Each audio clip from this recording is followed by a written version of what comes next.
Hey girls, today we're going to talk about some people who followed Jesus with their whole heart. Jesus' disciples. Now, Jesus had 12 disciples. And a disciple is a person who follows a teacher or master around and learns from them. The disciple listens to the teacher's words and also watches what the master does and tries to copy their way of living.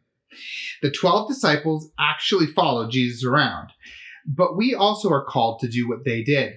Listen to his teaching and copy his way of living. So, taking a look at what they did can help us know what to do too. Now, today we're going to look at just a few of the disciples and some of the first moments that they chose to follow Jesus. And this is a key part of what it means to follow God with all of your heart. Being ready to choose Jesus whenever and however he calls. After all, your heart is all about what you want most and what you choose. So let's get into our story. One day, Jesus was walking beside the Sea of Galilee. Wait, did you say the Sea of Jelly Beans? On the good ship, lollipop, it's a sweet trip to a candy shop. La la la la la la, ba bum bum bum bum bum. No. The Sea of Galilee. The Sea of Galilee is essentially a very large lake in Israel. Jesus spent a lot of his time near it. It was not a very important region in the world and was considered kind of a backwards hick area by the people in the big cities. Now, considering our story takes place near a lake, you won't be surprised to discover that several of the disciples were fishermen. Fishmen?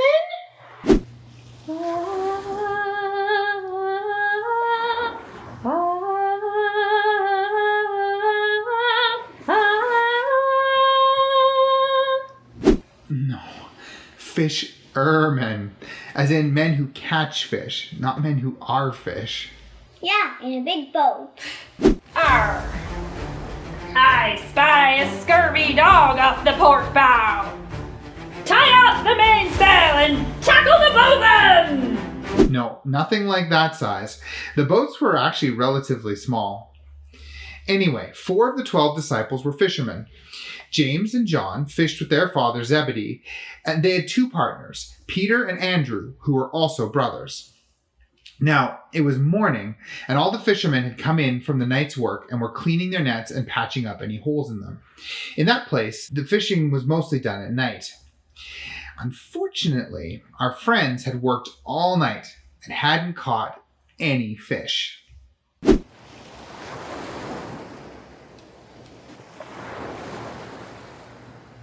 Nope. Not a fish.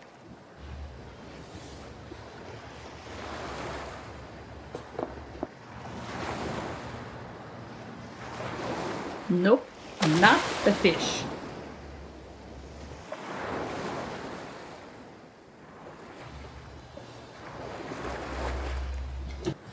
I am not a fish! I guess not. Then Jesus arrived at the shore. And after teaching from their boat for a while, he told them to let down their nets for a catch. Peter was like, "We worked all night and caught nothing. But because you're asking, Jesus, okay." Now, this is the first clue about Peter's heart. How does it respond to Jesus' call? He obeyed Jesus, even though it seemed weird to him. Exactly. So Peter and Andrew put down their nets, and they caught so many fish that their nets started to break, and they had to signal their partners, James and John, to come help them. They caught so many fish that it filled both boats. Then Peter was like, "Go away, Jesus. You are good, and I am not." But Jesus said, "Don't be afraid. From now on, I will make you fish for people." Fish for people? Excuse me, I'm not a fish either. It's a metaphor. What he meant was that they were going to bring people into the church. In any case, he said, "Follow me." And they left everything and followed him. They made a big sacrifice to follow Jesus. Wait, what do you mean? Following someone is easy. No. They literally followed Jesus around the countryside. They had to leave behind their homes and all the familiar places that they knew and loved. They had to leave behind their jobs and trust that God would take care of them. They had to leave behind some of their family. James and John had to leave behind their father Zebedee, who they had fished with their entire lives. It must have been a very difficult choice. They must have thought that it was worth it to follow Jesus. What would it take for you to leave everything behind?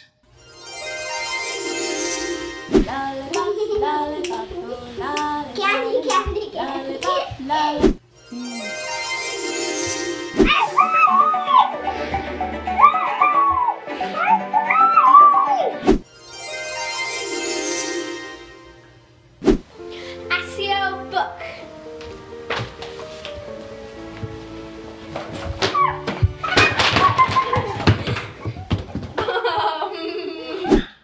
Those are all great things. But Jesus offered something more.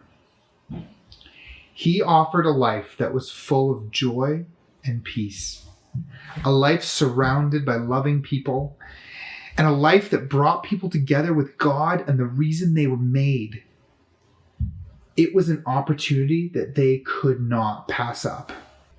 And so these simple fishermen became disciples.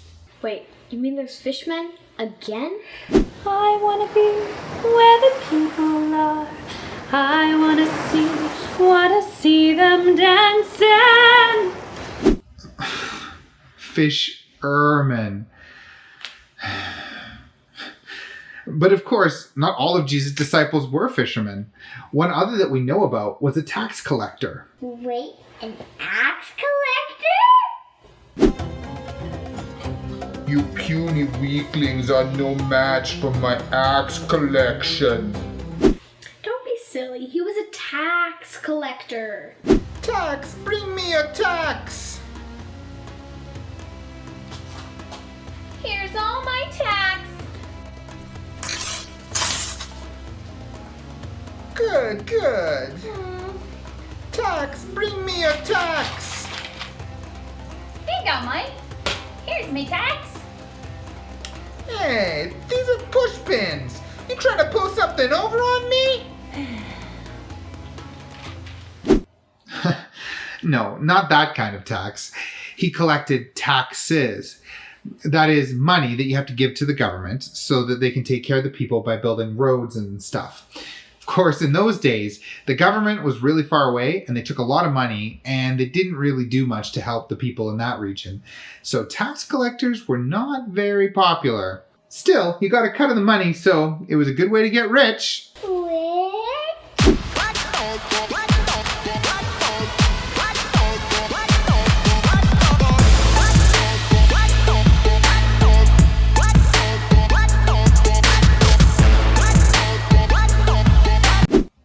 Anyway, there was a man named Levi sitting in the tax collector's booth. Now one day, Jesus was walking by and he said to him, "Follow me." And Levi got up, left behind his chance for riches, and followed him. Just like Peter, Andrew, James, and John, his heart was ready to do what Jesus asked of him. And this is what it means to love God with all your heart. It means having a heart that's ready to do the things that Jesus asks. Now, how can we do this? Well, think about the 5 people that we just talked about. They thought that following Jesus was worth leaving everything for. But not everyone would think that way. Some people would prefer the security of a job, the familiarity of home, or the opportunities of riches. But a heart that loves God knows that a life lived connected with God is far better than any of these things. It's a life full of joy, peace, and the ability to do good things for ourselves, for our friends, and for our world. At our heart, we need to know that God's way is best, so that when Jesus says, "Follow me," we will be ready to say yes.